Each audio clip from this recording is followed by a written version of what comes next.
ladies and gentlemen, boys and girls, welcome back to the best of the good life. Now, more than ever, my name is Drogo. Now, if you've been with us since last week, you understand that today we have a different man on the show. This man is a doctor. This man is an entrepreneur. He's a business person. He has achieved everything. Accolades, name it.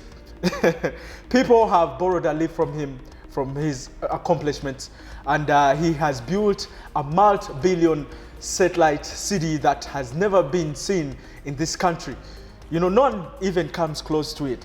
Now, we've also been floating around from a business tragedy to a strategy. This is now a book that is selling like a hot cookie. Now, if you've not gotten yourself a copy, you can go to any book outlet and get yourself a copy. Or better yet, here's the trick. You can get a free copy by DMing us. That is at Chilling UBC TV. That's on Twitter or on Facebook. Send us a message. Tell us what you've gonna learn from this interview, or you've learned from the previous interview we aired the other week. Or better yet, call me or send me an SMS.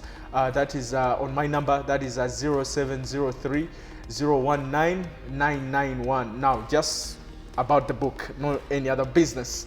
Now, Dr. Anatoli Kamugisha is still here with me, the owner of Arkwright Satellite City, that is Kakunguru, one of the best and a very, very magnificent place to be. Doctor, as we try to proceed, yes. It was actually, we were getting to a more juicier part, yes. When we ended the first episode. You were looking for money, yes. To put this vision into reality, yes, yes. And some of the doors were shutting for you, but yes. That didn't discourage you. Yes. I mean, when did you finally get that money to buy the land that holds this beautiful city? Well, everything was all about hustling. And the journey of hustling is not a straightforward thing. It's a matter of trying here, there, and at the end of the day, maybe try 10, open 9. That's why in the book there is what they call opportunity is in the 9th door. Yeah. But you can open all 8 doors and you find they are all empty. But continue opening. The 9th door will be the one with the opportunity. So that is the journey of the hustler. Yes. So since I am coming from a background of hustling, so the first doors were all empty, opening nothing, trying this, failed, trying this, failed. But everything has not been a bed of roses. Of course, like when I told you I was going to the bank to borrow money to buy the land, and they rejected my idea. I had to look for a formula how to buy the land. And the first thing was ask questions. The money I was going to borrow, what was its purpose? To pay the vendor of the land. Then after that, how was I going to pay the bank? Meaning that I was going to build houses on the land, sell, get the money, pay the bank. But now the bank has refused me the money. So what can I do? Suppose I bypass the bank and I deal with the vendor and I say the profits or the interest on their money I was going to put in their money, suppose I add it to the price of the land for this vendor. Suppose I do it that way. Can it work? I proposed it with a lot of, a lot of sweet talking, smart negotiation. When you read in this book, there is what we call to raise capital through smart negotiations. If you negotiate smartly, then you can achieve what you want. Then I negotiated, I created sense in the business by saying, if you are demanding so much for this land, suppose I put interest, suppose I put more money on the price, but I pay in installment and for a certain period. Can you accept me to buy the land? They said yes. And that's how I bought the land. I bought the land on credit. I bought land on credit. And I bought land, but at, of course, higher purchase, but on credit, with terms in my favor. And the people who are selling the land, they all got their money, plus that interest, and they became happy. And I also became happy because I didn't have the money. For me, I had the skill. I had the engineering ideas of how I can get money out of land. What about partnership? Did you get any partners along the way? Of course, in the company, there are certain friends of mine, people I thought I would work with, then I incorporated them in the company. I worked with them. But other foreign partnerships, I tried them, and they wasted a lot of my time. They were time wasters. They wasted a lot of my time, and they wasted a lot of my resources, and at the end of the day, nothing worked out. So I went to World Bank to see that they can give us money for construction. They said, we don't give money to individuals. They said, you give them to head of state. I said, no, I'm not a head of state. They said, no, we have no deal with you. But I said, no, I insisted. When I insisted, they said, what do you want us to help you? I said, okay, now tell me what I can do. How can I get money? So they advised me, I go and visit their sister company in Nairobi called IFC, that they will give me, they will help me. So they recommended me. With the letter, I went to Nairobi IFC. When I reached there, I explained to them. Then they said, yeah, we can help, but you cannot give money as you as an individual, but you can give it to institutions. Ugandan banks can get money from us, and then for you borrow from them. I said, yeah, if once banks get money for giving us, then that's okay, it will work for me. We can also remind people that by that time there was no any provision of a mortgage financing. There was completely no mortgage financing in the whole banks of Uganda, 1999. How did you convince them? Well, I'm saying, when the banks didn't have the money, for me, I took the direction of going to World Bank. That's why I went to World Bank. From World Bank, they treated me to Nairobi, their sister company. Then from Nairobi, I brought these people from IFC. When they reached here, they said, we want to study why there is no money here. Then they said, but is it viable for construction funding and all this? I said, yeah, it's viable. You come and see. I took them all slums in Kampala. I made sure I never took them to Kololo or Nakasero. No, I took them only slums, only slums. So when they came out from there, when we were jumping over whatever, they came and said, I think there is a need to support, to bring money here. Yeah, they went to organized money. They went to organized money, they brought it, injected it to all these banks in Uganda. All 5 banks. This was Stanbic Bank, Standard Chartered Bank, Barclays, DFCU, and Housing Finance. That's how they got the money. $100 million was brought from that IFC bank, and it was injected.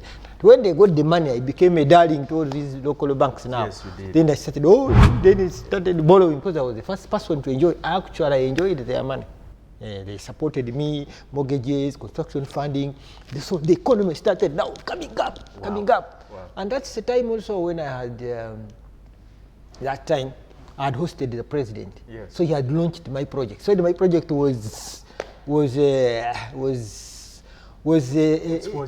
talk, it was booming. Yes. So that's the time when everything became so.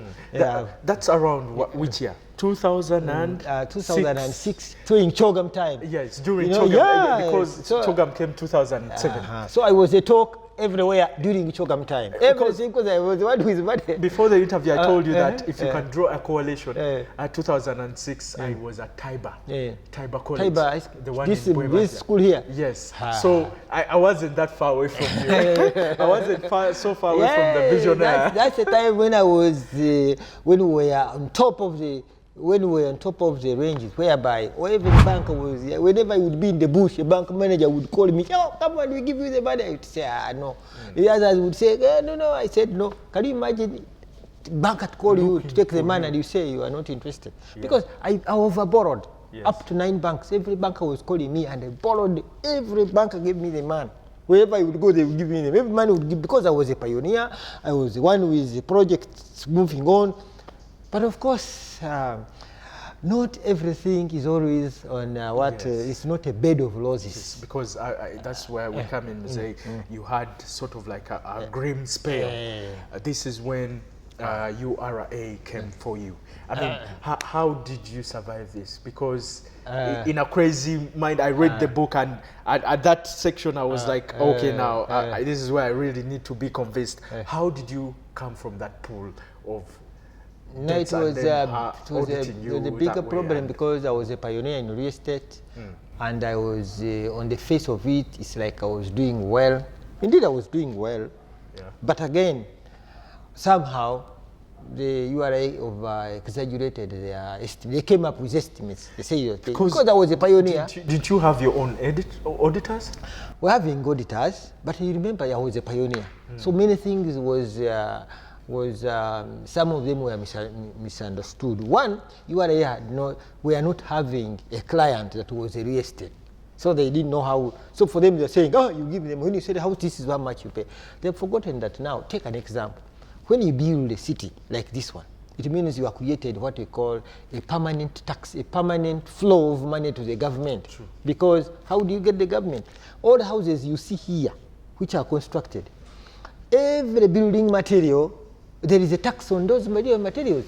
True. Now, all this power we consume here, the workers. Up to now, we are still paying. Even the workers. Even all the water that is used by every house here, it is paid, the tax is paid. So which means you have created a permanent tax to the government. You get me? Building materials, the tiles you pay, the cement you pay, the iron bars you pay, all those you pay, all those are taxes. And you get my point. Then you pay the workers. Then you pay take an example, the construction. When we hosted the president, he said, now, for us, we are government, we shall do the whole infrastructure. But guess what? They were not ready. Look, it was pledged by the president, but the government, was it ready? The president, he pledged tarmac. Tarmac. Did he put the tarmac there? It was not ready. He, instead of 21 kilometers, they did only 3 kilometers. But also 3 kilometers, instead of doing it 100%, they did have, because it was like there was what you call a PP. For us, they had to come. For us, we had to pay a consultant to do survey, the surveyor to do all those things. The payment for a surveyor, for the consultant was us. The maram to use for the roads were us. Because I also understand that the estate almost was running on generators. That's very on generators. So all those things, it was us. So when they did, they came, they measured and they started doing, but also we were also doing part of that kind of. So now, where were we getting all those money that we were doing, all those infrastructure? Up to down, and not all roads were done, because Accra City has 46 kilometers. Dr. Anatoli, wow, such a man to reckon with. Listen, when we return, we talk about the future plans. He has some future plans. He told me you have some plans with Hamis Chigundu. You also tell me a bit about that. We shall also dissect this book page by page, but not the whole of it, because we have to leave some for you to read and pick some interest. This will change your life. This will leave you a different young man. Now, he says that when you're young, you have wealth. You know what? Because you have a lot of time at your disposal. Yes, it's called the golden time. So we take a break. Chilling will be right back. So as we go in a break, Google about these guys. One word, Lapea. You will find out what Lapea is all about. Don't move an inch. This is Chilling, and Chilling returns in a moment.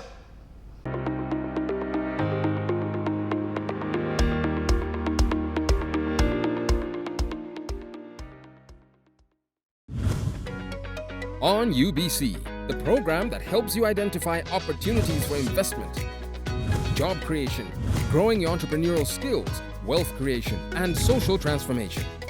We have a product that is ready for schools, supermarkets. Create wealth, transform livelihoods. Every week, we showcase opportunities for creating new products and enterprises. I now harvest a lot of cocoa. When I harvest it, I sell. After selling, I put money in my project. I have 2 projects. One is for construction of my house. 2 is for educating my children. Excellence in innovation, the passion and drive to succeed, and the right mindset to grow your business. Lives transformed on UBC. Every Wednesday, 7:30 p.m. Create wealth, transform livelihoods. Brought to you by Operation Wealth Creation. Mzee is Dr. Anatoli Kamugisha is well known as a person who has an intellectual direction. Intellectual direction means that he's a moving head that has a lot of solutions to any problem. Now, you can be having that intellectual direction, and then you don't have the skillful execution. So, meaning if you start something like a concept, like how he did his city, he worked on his city, he had to use all the necessary skills to make it a reality. Now the book is, I would say, has very many chapters, but the most interesting chapter is for the youth, the mindset. One, the poor mindset, as he elaborates more in his book, that the P stands for you pass. The O, opportunities. The other O, over. Then the R, repeatedly. Pass over opportunities repeatedly. So, to me, in the book, it shows that if you've been there passing all these opportunities to other people, make them rich. It's time for you now to have the rich mindset. Good evening and welcome back to Chilling. I'm very happy and honored to have you guys on the show. Now, when you talk about real estate, this man's eyes light up. You can definitely tell that all the goosebumps are up and the excitement, you know. From a business tragedy to a strategy. I know I'm repeating this all over and over, but I'm telling you guys, this is a game changer for you. In case you're an entrepreneur out there, you know, even the president called him an entrepreneur spectacle because he saw this man, his vision was different. He saw something that is solving a solution in a Ugandan problem. You know, he sort of leaned towards creating an organized settlement, something that we never even dreamt of having in this country or even come close to have in this country. But he created it, and guess what? It's booming and it's becoming more larger, and he's ready to put up more projects similar to this or even much more better. Now, we are going to be dissecting this book. I read it, and it's an amazing read. Right from the very first chapter, it grabs you and it compels you to read and keep on digging into this. Now, Mzee, he signed for me one copy, and I was there at home, and I said, Mzee, kansome ku bitabu bya Mzee yono ndabe ebigambo byebiri mu katabu kano. Very impressive. First of all, let us talk about the choice of the cover. Yes. Compelling cover. Yeah, yes. What's the idea behind it, and who came up with it? Now, this book is about, first of all, a lion is a king of the jungle. Definitely. If it has stayed so long hungry and it meets you, you know it is going to declare that you are going to be its lunch. But now you cannot say, no, I'm not going to be your lunch.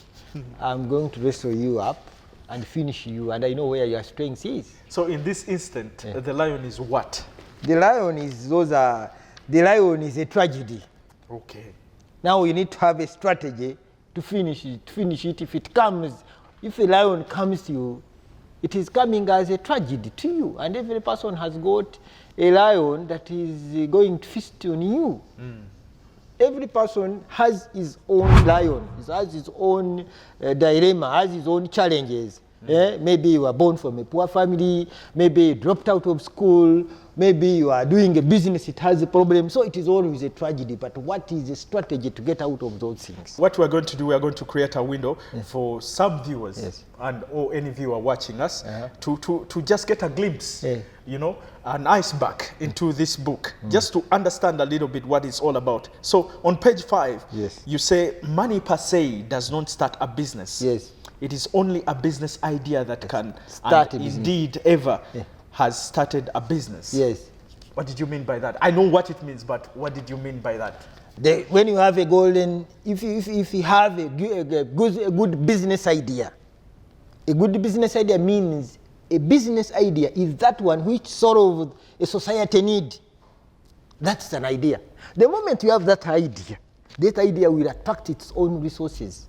Because it is not money that creates a solution. No, it is your idea that creates a solution. But the role of money is to accelerate it work, to help it work. In other words, a business is started by an idea, And the role of money, cash, which we call cash, is to accelerate it, to make it move faster. Okay, let's move on to another. Now, page 7. Yes. I will read from the beginning. Now, to begin a business, one dearly has to have a business idea.